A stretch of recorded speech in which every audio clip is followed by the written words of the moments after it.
The Women Beyond the Table is a community of empowered women who are rewriting the rules and taking their skills, knowledge, and wisdom beyond the table. Well, hello, and welcome to Women Beyond the Table. It's always a pleasure to, say welcome to Women Beyond the Table podcast. I'm very excited about it. I always am. My name is Tammy. I'm the host.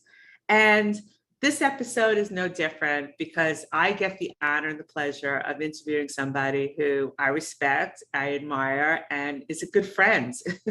And I'm very lucky that I have this situation where I can talk to my friends and that I have really interesting friends who are doing really great and cool things.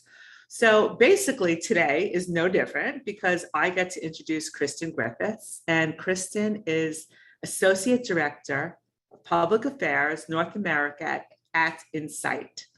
And Kristen Griffiths is basically a really good talker. I love the way Kristen talks and presents herself. She's a communications professional who creates award-winning multi-channel campaigns and content to engage and inspire patients to take action. For 16 years, Kristen's career has spanned the healthcare space, working across a variety of roles from advocating for patients, building brands, and driving disease awareness to educating diverse audiences across a variety of therapeutic categories, including oncology, urology, endocrinology, and pain management, all very important categories affecting just about every person on the planet. And, just on a side note, I thought it'd be really interesting for Kristen, especially after dealing with COVID and still kind of being in its script, having the perspective of somebody from healthcare, to just also talk about this kind of situation where the whole world has found itself in. But currently, she does work at Incyte, which is a Delaware-based global biopharmaceutical company focused on finding solutions for unmet medical needs through discovery, development, and commercialization of proprietary therapeutics. Prior to Incyte, Kristen worked at Endo Pharmaceuticals and Shire Pharmaceuticals. Unlike our previous guests, Kristen is working in the corporate space, which is a different conversation than what I have had with our previous guests. But outside of work, Kristen is a mom and enrolled in the Pocket MBA program through University of Delaware. So Kristen, I would say, is one very busy woman. So with all that, and I hope I got it right, because pharmaceuticals and all those words, I hope I got it okay by Kristen. I'd like to welcome Kristen Griffiths. Hello, Kristen, how are you? Hi, I am great. Thank you so much for that warm welcome. That was really nice. That was a pleasure. And, now that we're going to dive in, I really want to understand, did you, as a girl, say, I want to go on the corporate track. I want to work in the corporate world. I'm going to go out there and do it. Is that how this all came about? That's so funny. No, not at all. Not at all. I was far from that person who popped out of the room and was like, I know exactly what I want to be when I grow up. That was so not me. And in fact, it was kind of a windy road to get to where I am today. I really struggled a long time with trying to figure out what my path was in life. And, it wasn't until I would say my junior to senior year in college when I was offered an internship in pharma that I realized that maybe this was a good career path for me. But up until that point, it was a complete mystery on where my life would lead and where my career would go. So how did this internship come about? Because like you said, you were in college and you probably were just like liberal arts, like a lot of us go into college. So how did this whole internship come about in pharma that actually brought you into a career in pharmaceuticals? So, it's so funny how the universe works. It came by a complete surprise. It was in summer vacation, and out of the blue, I got a phone call from my best friend's dad, he was at Merck at the time, and he said, "Hey, do you want to work at a pharma company over the summer? We'll pay you, and you can use it as your internship," which I needed some credits for an internship at school. So it was like kind of a win-win opportunity. And up until that point, I'd always worked in, the restaurant industry. So for me to see that, I came from a restaurant where I was like a hostess at Applebee's, and then to transition to a corporate world with a lot of really interesting people who were, super smart, and make some, real money. It just kind of like blew my mind to see what was out there. And I really liked what I saw. And I decided that, and I find that connections are the best way to get another job. And we actually have interns. Yeah, right.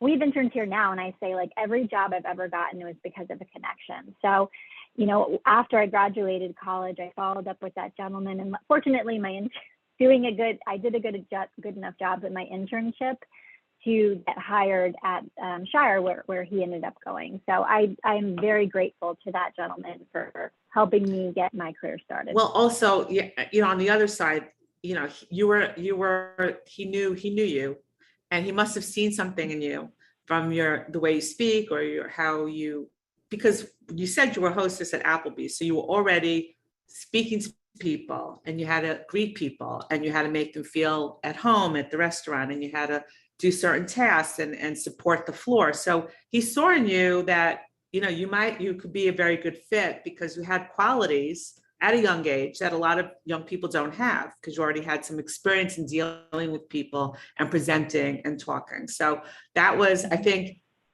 me personally, I think there are no coincidences in life. There's like the universe, God, I believe in God, brings you certain opportunities.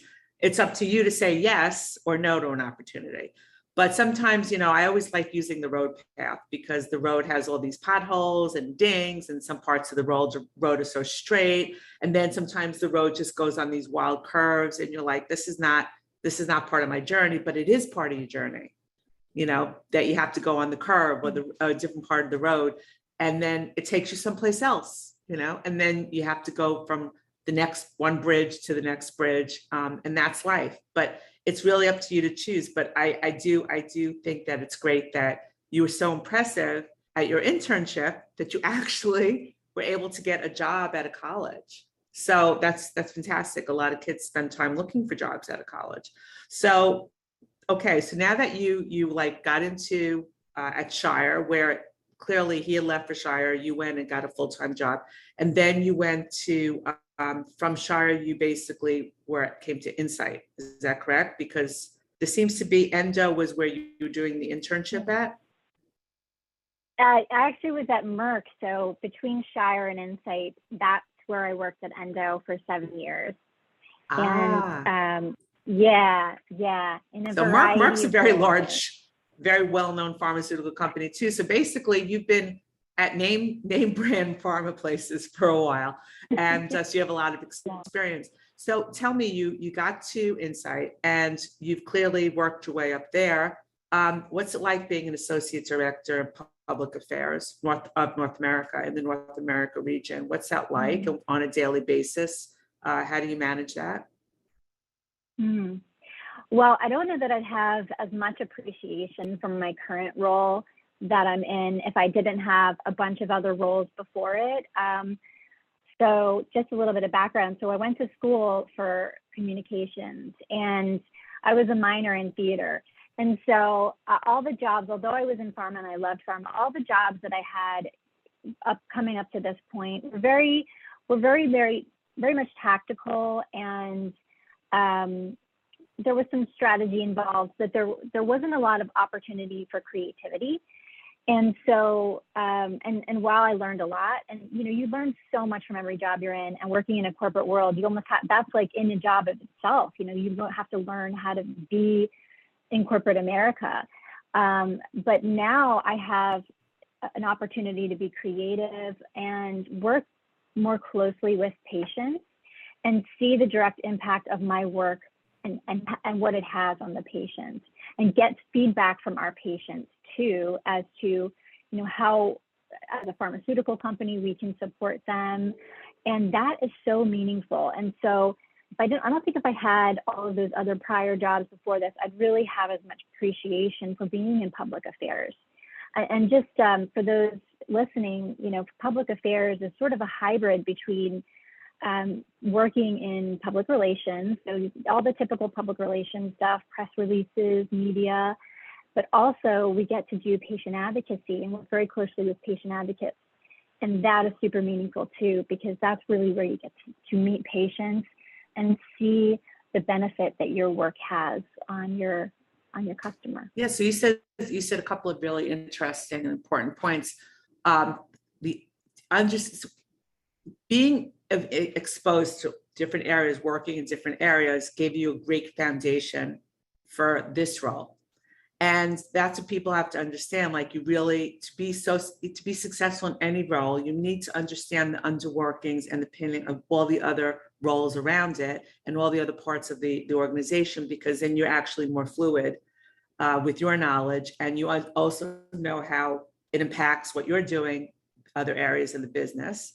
And also, I think what's really fantastic is you seem to be very like the whole patient advocacy, like getting to have that contact with the patients, and also seeing how your company serves, patients, and how meets needs of patients, which is, very important. A lot of companies don't really get into that, or don't think about that. It's they produce something, they sell it. But here you are, like, you're seeing like the impact of what your company does and how it helps and serves the patients who need the services, who need the drugs, who need whatever is being provided by your company. So that's very special too. So it makes it more of a two-way street, because you're directly speaking to the end user, which is really great stuff. So let me ask you a question, like, talk about any challenges. I mean, COVID was a big one. Big virus, pandemic, the whole 9 yards.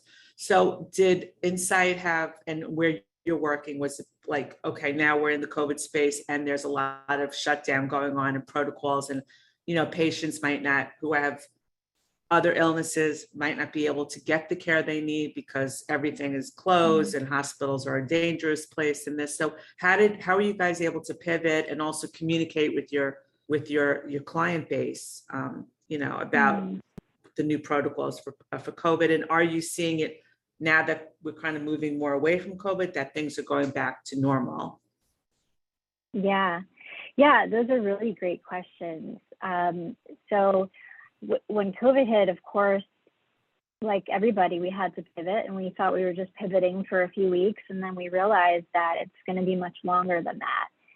And now we're a couple years away from 2020, but you can look, there's articles that show that cancer diagnosis rates in the U.S. fell approximately 50% in 2020.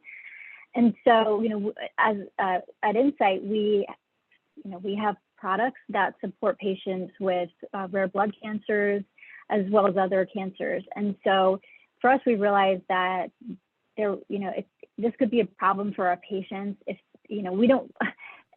cancer didn't disappear. No, people just weren't going to get their diagnosis, which is even scarier. Yes. Because by the time they got diagnosed, exactly. They probably were further along, and it wasn't early stage anymore. That's really scary. Yeah.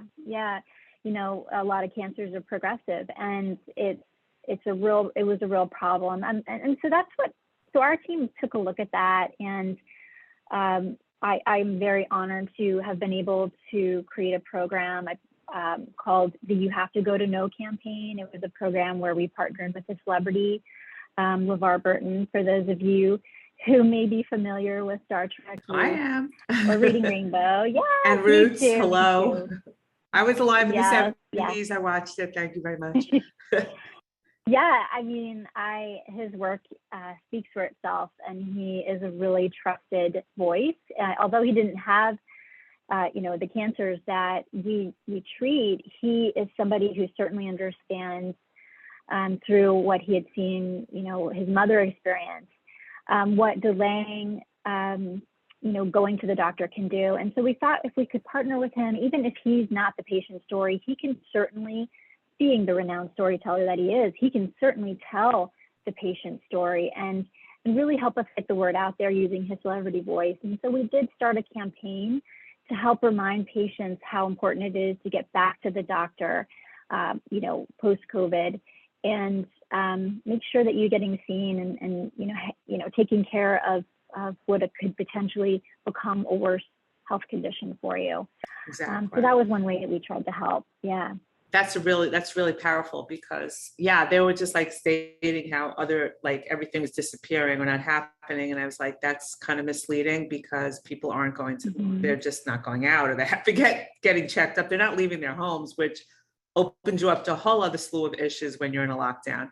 But for you personally, okay, during COVID, you were at home too, you were with your family. And so what was that like? What did you start, for Kristen, saying, okay, I've always been interested in this or that?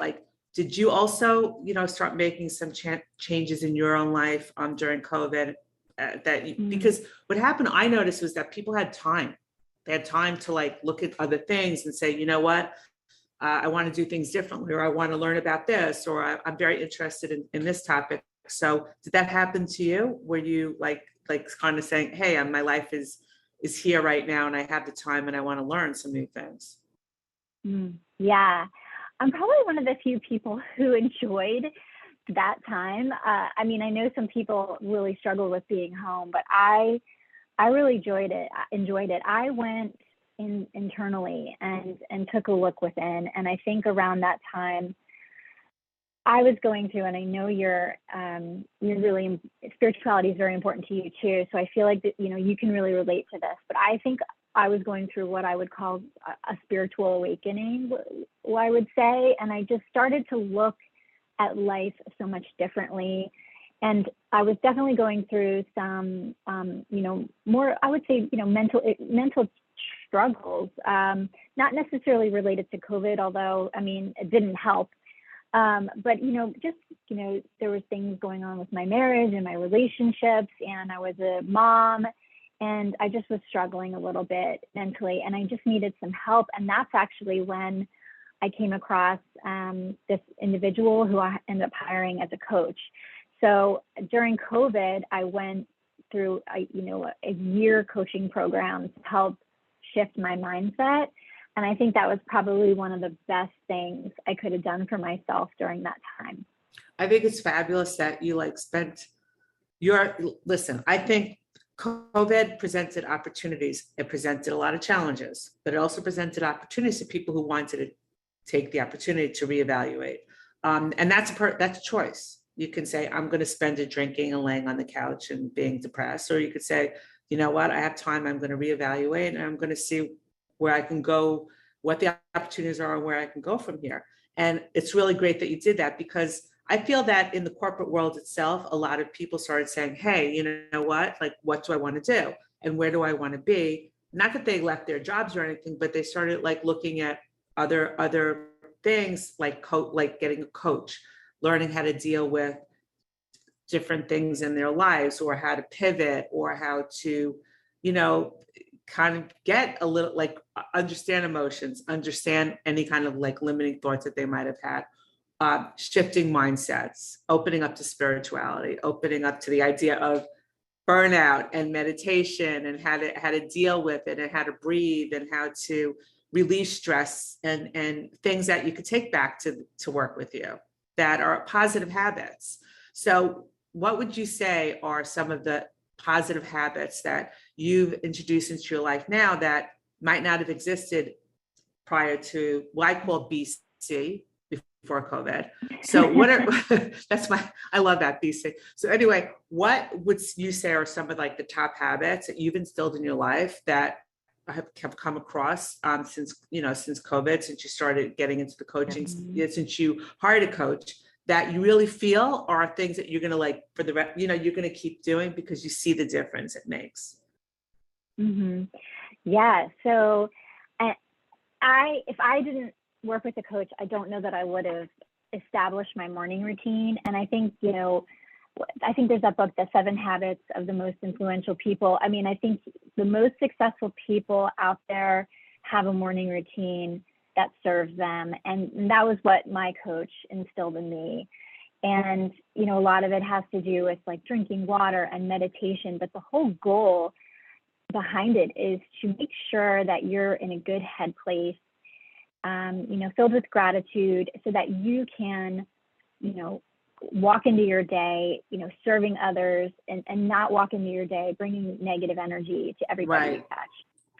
Yeah, and you learned how to raise your vibration and raise your energy and your frequency. So, and people don't realize because they can't see it. So it's like, what are you talking about? It's all woo woo. But I always say, well, do you believe that ultraviolet rays exist? You believe in radio frequencies? You believe in like waves, like sound waves? So you can't see it.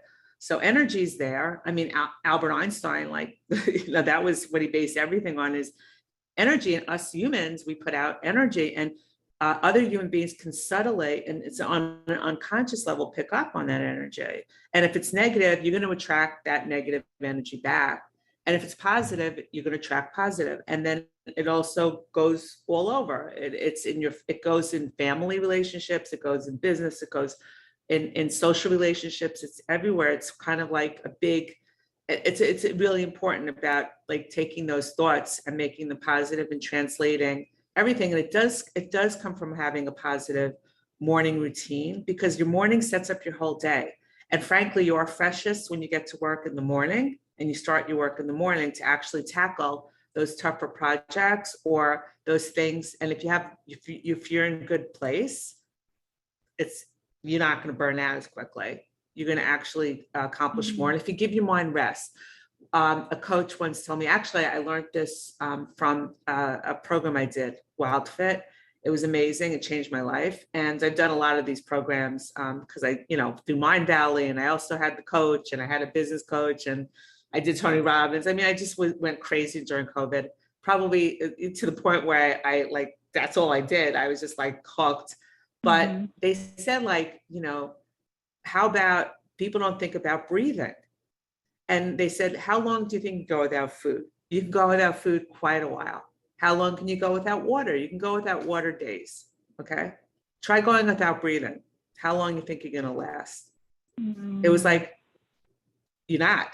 Your brain needs air. And that's when I started realizing, like, hey, something as simple as stopping and breathing deeply and just giving my brain like air. I never thought of that. And it really made a difference. And made like those kind of habits, those kind of things, becoming aware really makes such a big difference in your life. So Kristen, let me ask you a question. Now that we talked about positive habits, like where do you see yourself in 5 years from now?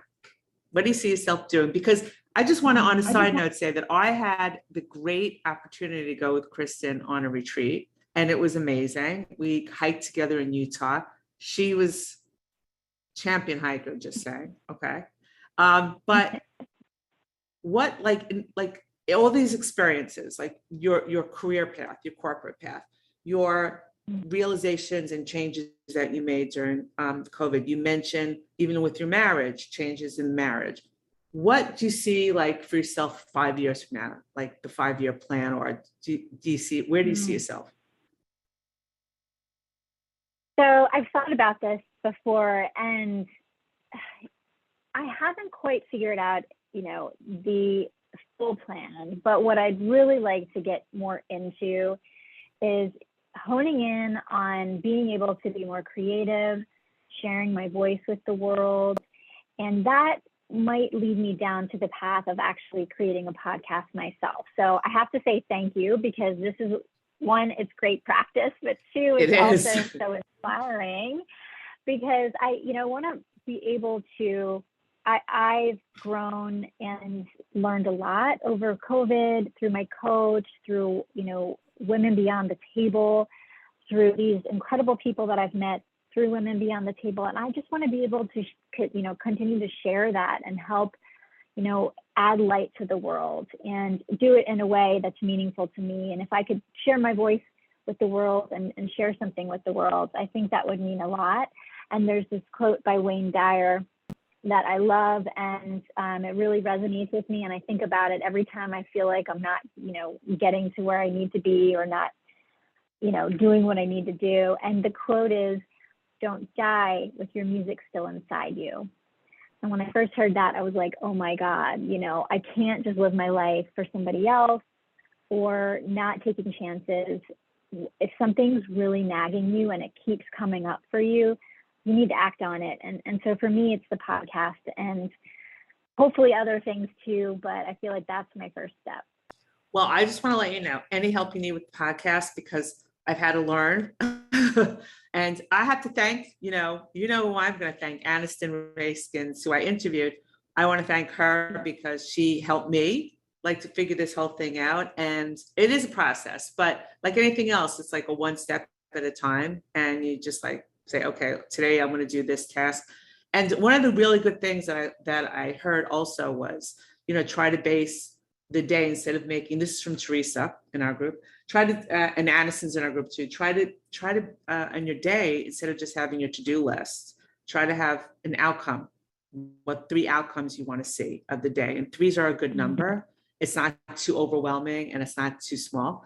So that instead of just saying, okay, I got like a gazillion things and half of it's busy work, you just say, what are my 3 outcomes I want to see today? And then you gravitate towards doing those, whether it's a project at work or something at home. It doesn't matter what the 3 outcomes are. It's the 3 outcomes that matter to you. But I hear from you that creativity is something that you're very passionate about, and you need to feel creative and you need to be creative. So I hope whatever you decide to do going forward includes a lot of creativity, and everything's open and you're in a great place. So you had mentioned, a bit about Women Beyond the Table. So tell me a little bit about Women Beyond the Table and what the group means to you. Like, how do you feel about it? What does it mean to you? So I've been a part of the group for, I'm going to say, just a few months now, but I was one of the very lucky ones who got a seat on your first retreat to Utah.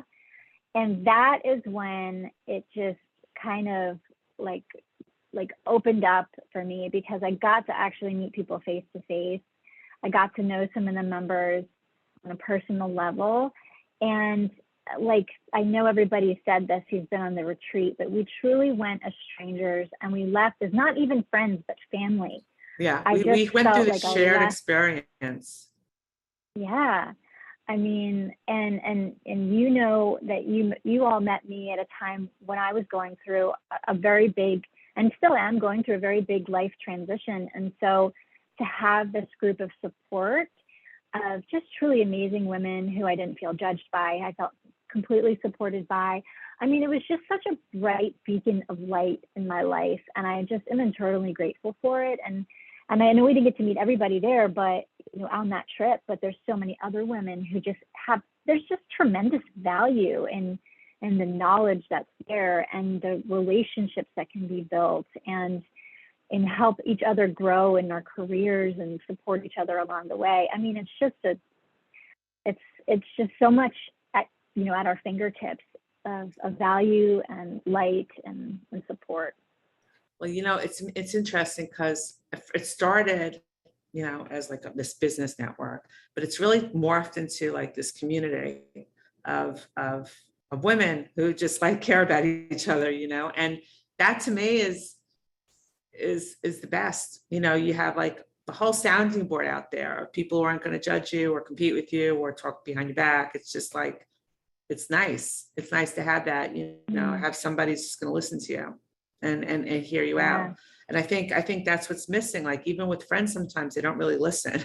They're thinking about what they want to say to you, or that they know you, so they're judging you in a different way. But it's nice just to have people you can talk to and, just let it out. And it's not going to go, you're not going to get judged, which is really important. Yeah. So before we come to the end, I want to ask a question. Did you ever have a goal that you were considering to let go or push off, and you are so glad that you did not?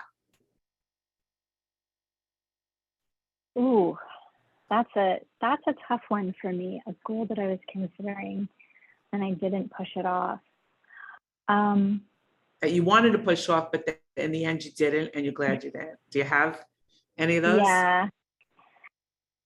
Well, yes, I do. And I think it's something that I'm going through right now. And it's a work in progress. So I can't speak to it from, I'm looking back and you know, like I'm looking back and saying, wow, I'm glad I did that. But I am glad I'm going and I am doing it. And what I would say is, you know, I'm going through, you know, I mentioned this a few times, and I am going through, you know, a big life transition in terms of my relationship. And what I will say is that what's true for me is just finding it's so important for you to be happy, and happiness is not something that you should push off. And if there's something in your life that's an obstacle from you getting there, you know, you need to think about what do you need to change to get yourself through to the point where you can truly find your happiness. And that might take some work. And, you know, I would say that finding a coach helped me get to that point.